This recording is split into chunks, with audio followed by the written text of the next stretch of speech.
Olá pessoal, nesse vídeo eu vou falar sobre a chamada lei da inércia e os chamados referenciais inerciais. Eu vou enunciar essa lei e discutir ela e apresentar quem são os referenciais inerciais.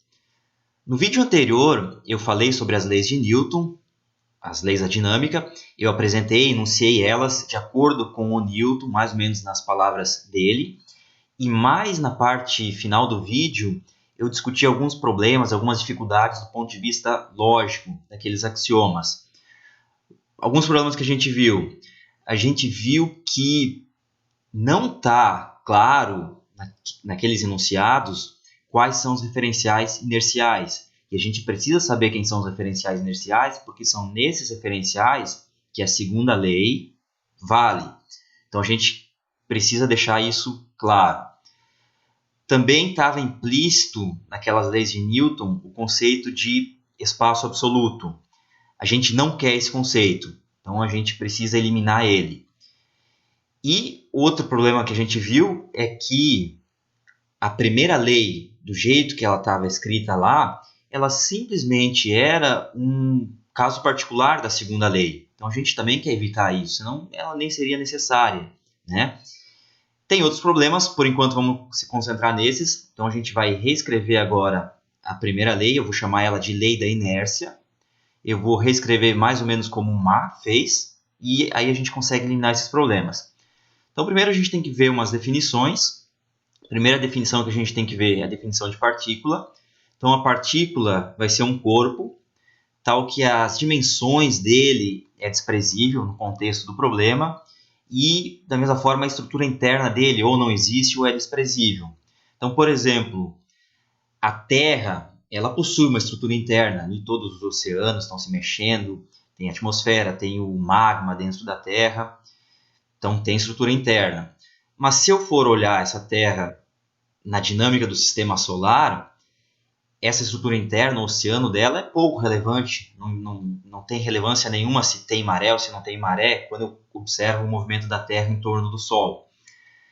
Da mesma maneira, as dimensões da Terra, o tamanho dela, é pouco relevante quando eu observo a trajetória dela no sistema solar. Então, nesse caso, a Terra é uma partícula. Agora, se eu for considerar o movimento de uma maçã aqui na Terra, aí a estrutura interna da Terra pode ser relevante, com certeza as dimensões dela serão relevantes. Então, a gente sempre tem que olhar para o contexto do problema. Bom, então se eu tenho uma partícula, um corpo com dimensões desprezíveis, com estrutura interna desprezível, a única variável que eu preciso para caracterizar ou para localizar esse corpo é um vetor posição. Então, esse vetor posição eu vou denotar por R. Então, esse vetor ele localiza a partícula em um sistema de referência. Esse sistema de referência a gente vai chamar de maneira abreviada de referencial, daqui para frente. Então, está aqui o vetor posição da partícula, e a partir desse vetor posição, eu posso encontrar o vetor velocidade da partícula. A gente vai definir o vetor velocidade como a derivada desse vetor r em relação ao tempo, dr dt. E eu vou definir também a aceleração da partícula, que é a variação dessa velocidade. Então, é a derivada da velocidade em relação ao tempo. Vou denotar por A. Todos esses vetores em relação ao mesmo referencial. Então, A é dv dt, ou ainda a derivada segunda do vetor posição em relação ao tempo, d2r dt2. Bom, já sei o que é uma partícula, sei como localizar ela. Agora a gente precisa saber o que é uma partícula isolada. Uma partícula isolada é uma partícula suficientemente afastada de qualquer corpo. Esse corpo pode ser uma partícula ou não. Então ela está afastada de tudo. O que significa esse suficientemente? Significa que ela está tão afastada dos demais corpos que nenhum corpo consegue influenciar ela de qualquer maneira. Observa que eu não quero falar em força, a gente ainda não sabe o que é força. A gente está construindo uma estrutura lógica. Então a gente está, por enquanto, bem longe de saber o que é força. Então só estou pegando essa partícula, colocando ela bem afastada de qualquer outra, de maneira que nenhuma outra consegue influenciar essa partícula. Aí a gente diz que ela está isolada. E agora eu posso enunciar, então, a chamada lei da inércia. A gente vai enunciar assim: existem referenciais, ditos inerciais, nos quais toda partícula isolada possui velocidade constante, ou seja, toda partícula isolada está em movimento retilíneo uniforme ou está em repouso. Tá? Essa lei da inércia ela é ao mesmo tempo uma definição dos referenciais inerciais e também uma lei no sentido que ela é uma observação empírica, uma observação do mundo real. Por que ela é uma definição? Ela está dizendo para a gente quem são os referenciais inerciais. São aqueles referenciais onde as partículas isoladas possuem vetor velocidade constante. Elas estão em repouso ou em movimento retilíneo uniforme. E por que isso não é só uma definição? Também é um dado empírico. Imagine que eu pegue uma partícula isolada aqui. Aí eu posso associar um referencial inercial a ela. O mais simples possível qual é? Um referencial fixo na partícula. Então está aqui a partícula, vamos chamar isso aqui de partícula P1. E eu coloco um referencial fixo nela aqui. Se a partícula está fixa em relação a esse referencial, ela possui velocidade nula sempre em relação a esse referencial. Então esse referencial aqui é um referencial inercial. Agora, se eu pegar uma outra partícula aqui, suficientemente afastada dessa primeira, essa aqui é a partícula P2, está muito longe, então uma não consegue influenciar a outra.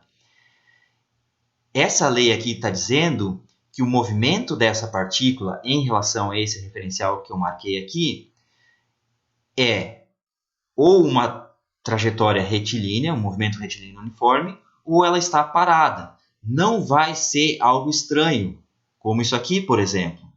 Então, isso é o dado empírico. A gente tem evidências que nessa situação, essa partícula aqui vai ter movimento retilíneo uniforme ou vai estar parada em relação a esse referencial. Tá? Portanto, essa lei da inércia ela é definição de referencial inercial e, ao mesmo tempo, um dado empírico. Agora a gente quer encontrar quem são todos os referenciais inerciais. Então, vamos assumir que eu tenho uma partícula aqui, isolada. Essa aqui é a partícula P. Um referencial inercial óbvio é o referencial no qual essa partícula está em repouso. Vamos chamar esse referencial de S. Aqui ela não necessariamente vai estar na origem. Peguei uma posição arbitrária. Então, vou localizar a posição dessa partícula nesse referencial S. Ela está em repouso. Esse vetor posição aqui eu vou chamar de R. E aí eu peguei agora um outro referencial que eu chamei de S'. Eu vou localizar a origem desse referencial S', que eu vou chamar de O', em relação ao referencial S. Então ele vai estar localizado por esse raio vetor aqui, que eu vou chamar de R'. E eu posso localizar a posição dessa partícula nesse referencial S'. Uso esse vetor R'. O que eu quero fazer? Eu quero descobrir qual a condição para que esse referencial S' também seja inercial. Primeira coisa, esse referencial S' não pode rodar. Ele pode ter qualquer orientação de eixos, mas ele não pode rodar. Se ele rodar em relação a algum eixo aqui, fica claro que nesse referencial S' eu vou observar essa partícula rodando no sentido oposto. Se ela está rodando nesse referencial S', significa que ela não tem vetor velocidade constante. Então, S' não pode ser um referencial inercial. Para ser inercial, a partícula isolada tem que ter velocidade constante. Certo, se ele não roda, então ele está em translação pura. Então, a gente já descobriu que os referenciais inerciais necessariamente estão em translação pura. Agora vamos ver como que deve ser essa translação. Eu vou escrever esse vetor R aqui em termos desse vetor R e em termos desse vetor R'. Então, soma vetorial R' igual a R mais R'. E aí eu vou derivar, encontrar a taxa de variação desses vetores. Lembre que esse cara aqui não está rodando.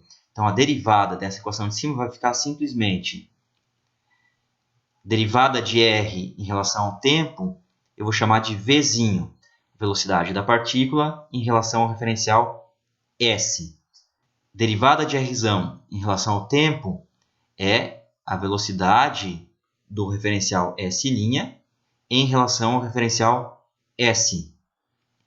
E a derivada de R' em relação ao tempo é a velocidade da partícula em relação ao referencial S'. Vamos chamar de V'. Agora, lembrem que eu escolhi um referencial S, inercial, tal que a partícula estava sempre em repouso em relação a esse referencial. Tá? O referencial está fixo na partícula. Então, nesse caso em particular, Vzinho é igual a 0. Aí eu fiquei com 0 igual a Vzão mais V'. Em outras palavras, velocidade da partícula no referencial com linha é igual a menos a velocidade entre os dois referenciais. Agora, se eu quiser que essa velocidade aqui seja constante, V' constante, isso é equivalente a velocidade entre os dois referenciais constante, Vzão constante. Então, se eu tiver uma translação, além de pura, uniforme, ou seja, realizada com velocidade constante, a velocidade dessa partícula aqui no novo referencial também vai ser constante e, portanto, esse novo referencial vai ser inercial. Então, referenciais em translação pura e uniforme em relação a um referencial inercial, que é o nosso S, também são inerciais. Então, aqui a gente encontrou todos os referenciais ditos inerciais. Então é isso, pessoal. Agora a gente já sabe o que são e quais são os referenciais inerciais. E nos próximos vídeos a gente continua discutindo individualmente cada uma das leis da dinâmica. Até lá, pessoal!